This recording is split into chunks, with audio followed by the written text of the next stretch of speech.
What would you do if the multi-million-dollar empire you spent your entire youth building vanished overnight, forcing you to sell even your childhood home just to keep your family from drowning in debt?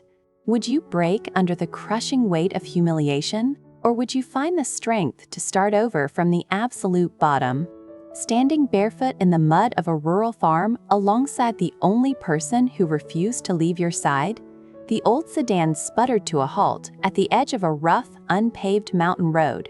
The air was thick with the scent of damp earth and ripening fruit, a stark contrast to the sterile, air-conditioned corporate boardrooms that used to dictate Jack's life.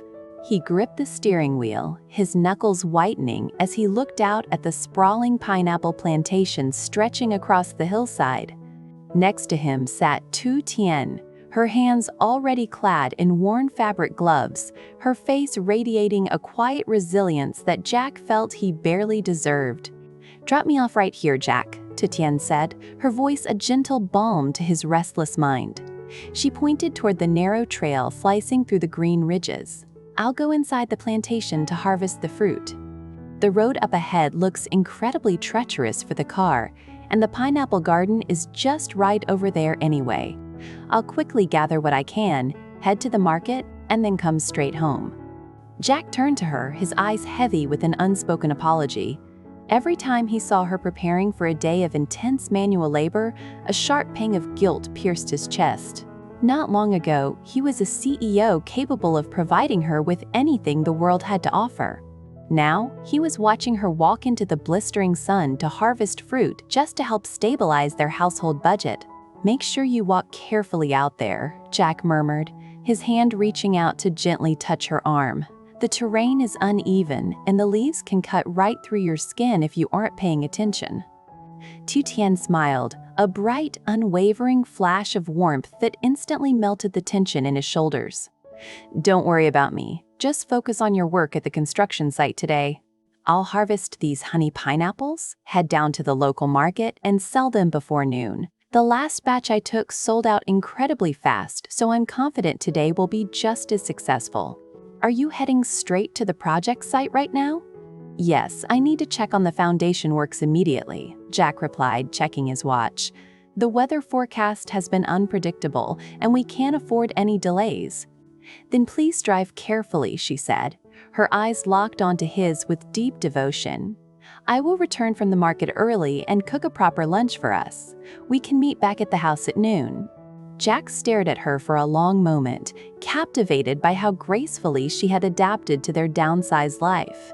"Seeing you go to work like this, it brings me a strange kind of happiness, Tu Tien, but it also hurts. I wish I could drive you everywhere, every single day." Tu Tien laughed softly, shaking her head as she opened the car door. "If you did that, when would you ever find the time for your actual corporate recovery work? Besides, you have massive projects to manage today. I know how much pressure you're under. Go on, get moving, or you'll be late." "All right, I'm leaving now," Jack said, watching her step out onto the dusty path. "Take care of yourself, please." "I will. See you at lunch," she called out, waving as she adjusted the heavy woven basket on her back. Jack watched her figure recede into the vibrant green fields through his rearview mirror. As soon as she disappeared from view, the soft expression on his face hardened into one of intense determination. He shifted the car into gear and accelerated down the rugged path toward the valley where his latest, most critical infrastructure project was underway. Everything depended on this new venture. If this failed, there would be no recovery. The roar of heavy machinery filled the valley as Jack pulled up to the perimeter of the construction zone.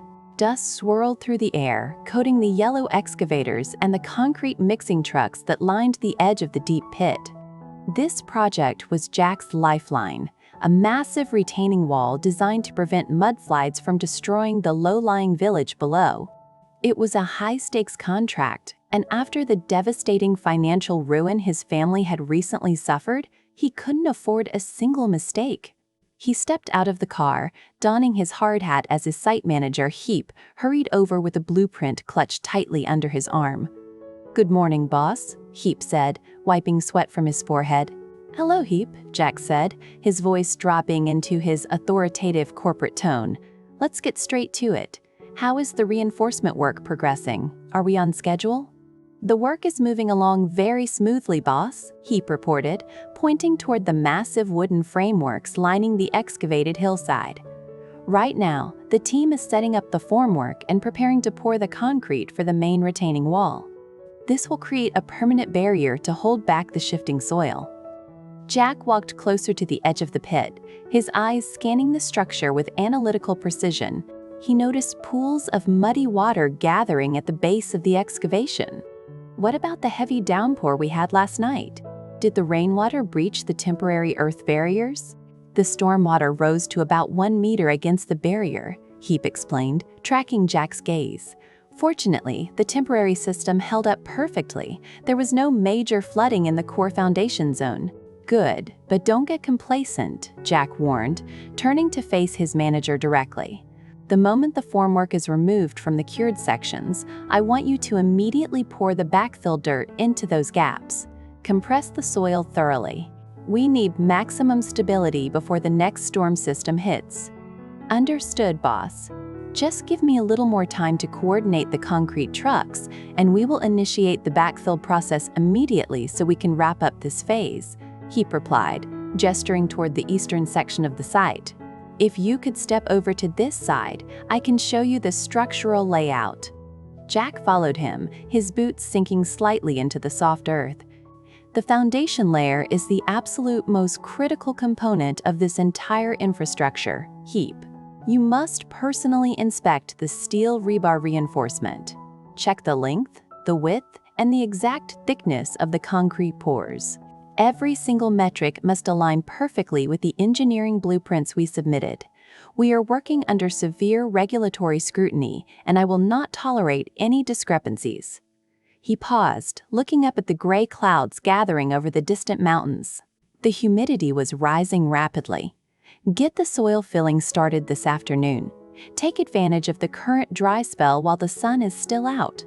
The weather reports I reviewed this morning indicate another massive front is moving in. We must complete this entire perimeter barrier ahead of schedule. If the rains catch us unprepared, the erosion will destroy our raw materials, wash away the foundational dirt, and cause catastrophic financial losses that we simply cannot survive. Heap nodded vigorously, taking notes on his clipboard. I will oversee the reinforcement checks myself, boss. No shortcuts will be taken. One more thing, Heap, Jack added, pointing toward a pile of wooden planks near the low-lying drainage ditch. All the formwork that has already been dismantled needs to be moved to higher ground immediately. If a flash flood occurs, those materials will be swept away instantly. Do we have enough labor on site to handle the relocation, or do you need me to approve additional staff? No extra labor is required, boss, Heap assured him. We have heavy machinery arriving shortly to assist the crew with the heavy lifting. It will be cleared by the end of the shift. Excellent. Speed is vital, but safety is paramount. Resolve any operational bottlenecks swiftly. I cannot allow this project to stagnate.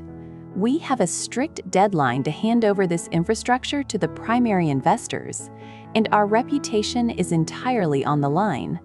Furthermore, I noticed the construction warning signs at the entrance road are completely obscured by overgrown brush. Fix that immediately. People need to clearly see that this is an active construction zone so they can navigate the area safely. Now, what is the status of the upper road section? The upper section is currently undergoing heavy rolling and leveling, Heap replied. We are compacting the roadbed right now to prepare it for the final layers. Is the steamroller actively operating? Jack pressed. Yes, the crew is running the rollers as we speak. Fuck is up there personally supervising the entire upper sector, Heap explained. Once I finish coordinating the concrete pour down here, I will head up the mountain to assist him. Jack nodded, remembering the treacherous conditions he had driven through just days prior. When I drove past the upper section yesterday during the downpour, the mud made the road incredibly slick. The local villagers were sliding all over the place, and it was extremely hazardous. Now that the sun is out and the ground is dry, I want you to scrape off the excess topsoil mud entirely and lay down a thick layer of crushed stone gravel. We need to ensure the local community can travel safely. Meanwhile, ensure the earth fill on this side is handled concurrently. Consider it done, boss. I will execute those orders immediately, Hiep said. Great. I reviewed the material logs and structural data you sent over the other day. The specifications look solid. Just ensure the engineering team adheres strictly to the dimensions and volume requirements. Precision is everything. Jack's phone suddenly began to vibrate in his pocket. He pulled it out, noting the caller ID before looking back at Hiep. I have an urgent matter to attend to. Go check on Fuchs' progress at the upper site. I need to depart for a brief period. Understood, boss. I'll handle everything here, Hiep said, turning back toward the workers. Jack answered the phone as he walked back to his car. Yes, I'm listening. Leave the documents on my desk. I will return to the office to inspect them thoroughly later. Right now, I have to meet an old friend. He ended the call, his expression clouded with a mix of anticipation and nostalgia as he drove away from the chaotic noise of the construction site. At the bustling local market, the air was alive with the sound of haggling vendors, clinking coins, and the fragrant aroma of fresh produce. Tu Tien sat quietly on a small wooden stool behind a neatly arranged display of large, vibrant honey pineapples. Her face was flushed from the morning heat, but she maintained a warm, welcoming smile for every passerby. Step right up, everyone. These pineapples are incredibly sweet and fresh. Tu Tien called out cheerfully, her voice cutting through the market clamor. Come and choose the best ones for your family. A middle-aged woman paused in front of her basket, inspecting the golden fruit. These do look exceptionally good. How much are they? They are 30,000 VND each, ma'am, Tu Tien replied politely, lifting a heavy pineapple to show its quality.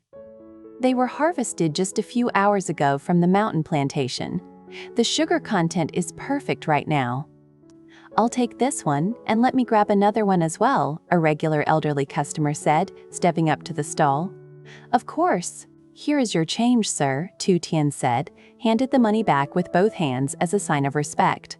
Let me put these out so you can select exactly which ones you want. This one right here is excellent. Yes, that looks perfect. Here is your 30,000, the elderly man said, handing over the notes. Thank you so much, sir. I truly appreciate your support. Tu Tien smiled, carefully wrapping the fruit. She turned to another woman standing nearby. Hello, sister. Are you looking for some fresh fruit today? Take a look at this one. It's at the absolute peak of flavor. With these honey pineapples, if they get too ripe, they lose that crisp texture, so I picked these at the perfect moment. All right, I'll take it. Here is 30,000, the woman said, exchanging the money for the fruit.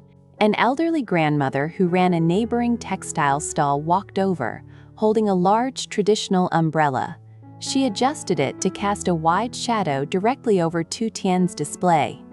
Move your stool closer to me, child. Let me shade you from this brutal sun before you get heat stroke. Tu Tien looked up, deeply touched by the gesture. Oh, thank you so much, Grandma. This shade helps immensely. The sun is getting quite intense today. It's no trouble at all. You work so hard out here, the grandmother said kindly. Tu Tien wiped a bead of sweat from her brow and called out to the crowd again. Fresh pineapples here, only 30,000 VND each. If they are overripe, they begin to ferment and lose their natural sweetness, which is why I ensure they are harvested at just the right stage. Come and try one, sister. Give me one, please, a young mother said, handing over the exact change. Thank you. Here is your pineapple, Tu Tien said. Another customer approached immediately. Hello, sister. Would you like to buy a pineapple to support me today? This variety is incredibly juicy. I'll take 2 of them, dear, a well-dressed woman said, selecting the largest fruits from the basket. 2 large ones, perfect. Thank you so much, sister. I really appreciate it, Tu Tien said, her heart swelling with gratitude. Within less than an hour, her heavy basket was nearly empty. She looked down at the remaining 3 fruits, feeling a profound sense of accomplishment. Are these the last ones? A voice asked. Tu Tien looked up to see a local restaurant owner. Yes, ma'am, these are the final 3 honey pineapples from today's harvest. I had a full basket earlier, but the community bought them all up so quickly. "I'll take all 3 of them," the woman said, handing over 100,000 BND bill. "Oh, thank you so much. Next time I have a fresh harvest, I will definitely look out for you at the market," Tu Tien said, returning the correct change. She turned to the kind grandmother with the umbrella, bowing slightly. "Grandma, I've managed to sell every single one. I'm going to pack up and head home now to prepare lunch. Thank you again for the shade." "Go on home, child. Drive safely." The grandmother waved warmly. Tu Tien gathered her empty baskets, her mind filled with thoughts of the family meal she was about to cook for Jack and his mother. Meanwhile, in a quiet, sunlit corner of a downtown cafe, Jack sat across from Luan, a close friend from his university days whom he hadn't seen since his world turned upside down.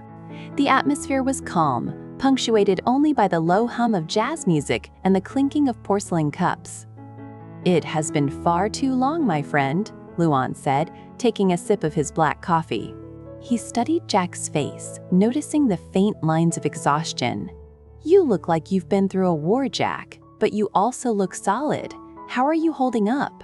"I'm managing, Luan," Jack said, offering a faint, weary smile. "I heard you recently underwent an appendectomy. Why didn't you inform me? I would have come to visit you at the hospital." "Oh, that was a while ago," Luan dismissed with a wave of his hand. "You were dealing with massive corporate restructuring at the time, and it was just a minor surgical procedure. I didn't want to burden you with my health issues when your own life was in turmoil. I spent some time resting and recovering, and as you can see, I've actually put on a bit of weight since then. My health is completely back to normal now." "I'm incredibly relieved to hear that," Jack said sincerely. "Congratulations on your recovery. It's my fault for being so buried in work that I didn't check in on you properly." "Don't beat yourself up. Tell me about your situation," Luan said, leaning forward. "What about your construction firm? And how did the situation with your mother and Ms. Thu finally settle?" Jack took a deep breath, staring into his coffee cup as the painful memories resurfaced. "To be completely honest with you, Luan, the construction company is actually progressing remarkably well now. We are completing our current contracts and securing new infrastructure projects. But as for the situation regarding my mother and Ms. Thu, we had no choice but to accept the brutal reality. The land they invested everything into fell directly under a strict government zoning and reclamation project. The financial liquidity we hoped to recover vanished instantly. We had to take an absolute loss on that entire property portfolio." "I had no idea the situation had deteriorated to that extent," Luan murmured, his expression darkening with sympathy. "When you called me months ago looking for alternative investment leads, I tried to investigate the matter, but by then the bureaucratic wheels were already in motion. The crisis had escalated far beyond our control. If only we had uncovered the zoning fraud earlier, we might have been able to intervene and salvage your family's capital." "That's exactly what my mother felt," Jack said, his voice laced with a quiet, lingering sorrow. "She only got involved in that land deal because she desperately wanted to provide a massive financial cushion for my corporate expansion. She never anticipated that a predatory zoning scheme would wipe out her life savings. But what's done is done. The storm has passed, and I am focused entirely on rebuilding our economic foundation from scratch. The current project site is operating efficiently, and my primary goal is simply to stabilize our household finances so my family can live in peace." Luan nodded respectfully. "You've always been resilient, Jack. I see you're still pushing forward. But what about your personal life? I know you had to liquidate almost everything, including your luxury vehicles." "Yes," Jack admitted, a faint, bittersweet smile touching his lips. "Selling the childhood home where I grew up and giving up the luxury car I drove to corporate galas every day. It broke my heart at the time. I felt like an absolute failure. But out here in the countryside, away from the endless corporate rat race, my perspective has shifted completely. I spent so many nights alone at the remote farm, listening to nothing but the sound of crickets in the dark, reflecting on our journey." "Do you remember our university days, Luan? When we were so broke we had to share a single bowl of instant noodles in our cramped dorm room? Luann laughed, a genuine sound of shared nostalgia. Of course I remember. We were completely broke, but we were incredibly happy. We didn't have the weight of the world on our shoulders back then. Exactly, Jack said, his eyes shining with newfound clarity. Back then, we had massive dreams of building skyscrapers and changing the world. Now, after losing it all and fighting my way back, I realize that true success isn't about accumulating vast fortunes or owning luxury estates. It's simply about having a peaceful sanctuary to return to at the end of the day and sharing your life with the people you genuinely love. I actually transferred ownership of the large commercial farm I was developing for my ex-partner to another investor, and I built a much smaller, humble home on a modest plot of land nearby. I need to come visit this new house of yours, Luann said warmly. Seeing how much you've grown through this adversity gives me massive inspiration. Let's stay connected, Jack. If you ever face a financial bottleneck you can't breach on your own, you must let me know. We are brothers for life. Thank you, Luann, Jack said, reaching across the table to shake his friend's hand. That means more to me than you know. The warmth of the kitchen. While Jack was concluding his meeting, his mother was already busy inside the kitchen of their humble rural home. The space was modest, filled with the comforting sounds of bubbling broth and the savory aroma of traditional home